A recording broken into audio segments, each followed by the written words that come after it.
चलिए 70 के संग्राम में अब बात कर लेते हैं नैनीताल की भीमताल विधानसभा सीट की। इस सीट से राम सिंह कैड़ा विधायक हैं। इन्होंने 2017 से निर्दलीय चुनाव लड़ा था, मगर अब वो बीजेपी में शामिल हो चुके हैं।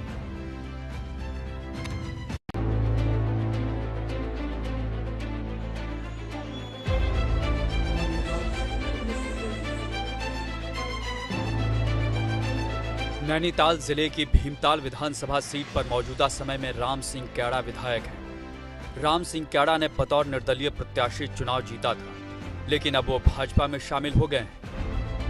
भीमताल विधानसभा सीट 2008 में परिसीमन के बाद अस्तित्व में आई थी। इस सीट पर 2012 में हुए चुनाव में भाजपा के दान सिंह भंडारी की जीत हुई थी, जबकि बसपा से चुनाव लड़ रहे मोहन पाल दूसरे स्थान पर रहे थे। 2017 के विधानसभा चुनाव में दान सिंह भंडारी दल बदलकर कांग्रेस में शामिल हो गए।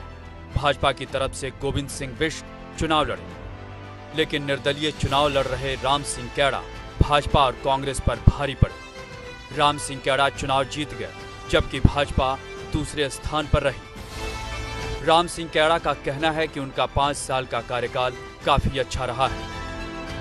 पंपिंग योजना भीमताल विधानसभा में पहली बार मोदी जी के आशीर्वाद से, गांधी जी के आशीर्वाद से हमने स्वीकृति कराई है। अभी तक का फोकस रोडों में था। मैंने हर ग्राम सभा में रोड डालने का प्रयास किया और बहुत में मेरी जनता ने मुझे आशीर्वाद दिया। निश्चित रूप से जनता चाहती है कि विधायक बनने के बाद मेरा विधायक मेरे बीच रहे, मेरे साथ रहे, मेरे दुख में रहे, मेरे सुख में रहे।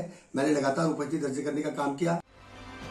राम सिंह कैड़ा क्षेत्र में काफी सक्रिय हैं और लोगों के बीच लोकप्रिय भी। वहीं पूर्व विधायक दान सिंह भंडारी की सक्रियता भी क्षेत्र में बनी रहती है। हालांकि दल बदल के कारण उनकी साख जरूर प्रभावित हुई है। एबीपी गंगा के लिए नैनीताल से कमल जगाती की रिपोर्ट। तो चलिए अब आपको दिखाते हैं 2017 की विधानसभा चुनाव में भीमताल सीट का नतीजा क्या रहा, रिजल्ट क्या निकल करके आए। तो देखिए, इस निर्दलीय चुनाव में राम सिंह कैड़ा का नाम है, जो अब बीजेपी में है, और कांग्रेस पर वो भारी पड़े थे। राम सिंह कैड़ा चुनाव जीत गए थे, जबकि बीजेपी दूसरे स्थान पर रही थी। भाजपा के गोविंद सिंह बिष्ट की हार हुई थी। हालांकि अब राम सिंह कैड़ा बीजेपी में शामिल हो चुके हैं। अब भीमताल से विधायक का दावा तो ये है कि उन्होंने अपने क्षेत्र में खूब काम कराए हैं, मगर विपक्ष के नेता उनके दावों पर सवाल भी उठाते हैं।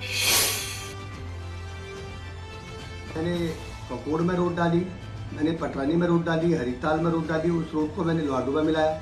स्वाकोट पोखरी में रोड नहीं थी। लोग लगभग 40 किलोमीटर 35 किलोमीटर पैदल जाते थे। लोग इसको नैनीताल जिले में श्रीलंका का नाम दिया था। स्वाकोट पोखरी गांव है, तो वहां पर हमने आज रोड डाल दी है। और गोनियारों की धार में रोड डाल दी है। विकास के नाम पे उन्होंने सिर्फ अपने घर का विकास किया।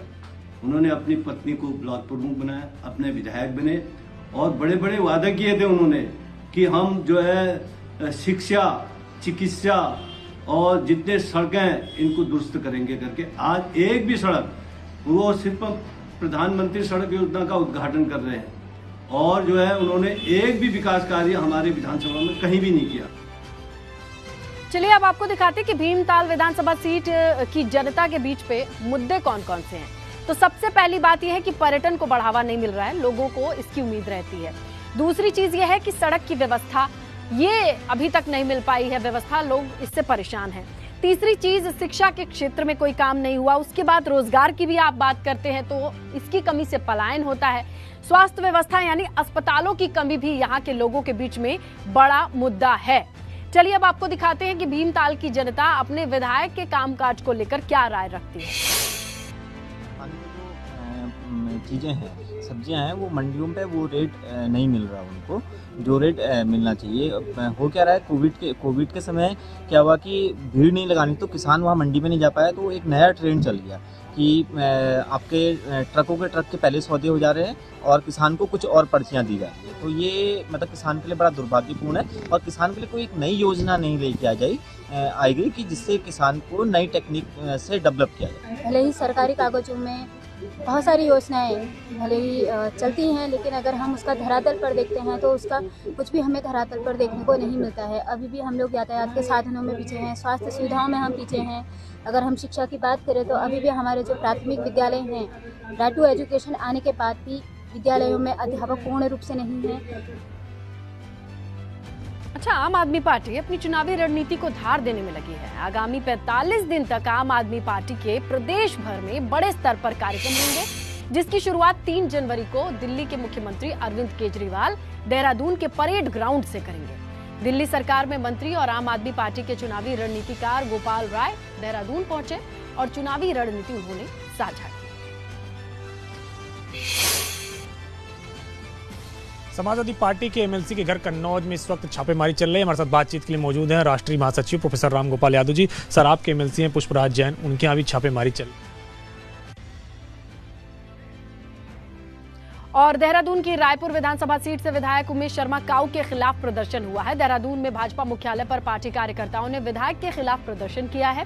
बीजेपी कार्यकर्ताओं का कहना है कि उमेश शर्मा काऊ ने पार्टी संगठन के 2 मंडल अध्यक्ष हटवा दिए हैं, जबकि अब ऐसे लोगों को जिम्मेदारी दिलवाई गई है जो चुनाव निर्दलीय लड़कर हार चुके हैं। बीजेपी कार्यकर्ताओं ने मांग की है कि काऊ को पार्टी से निष्कासित किया जाना चाहिए।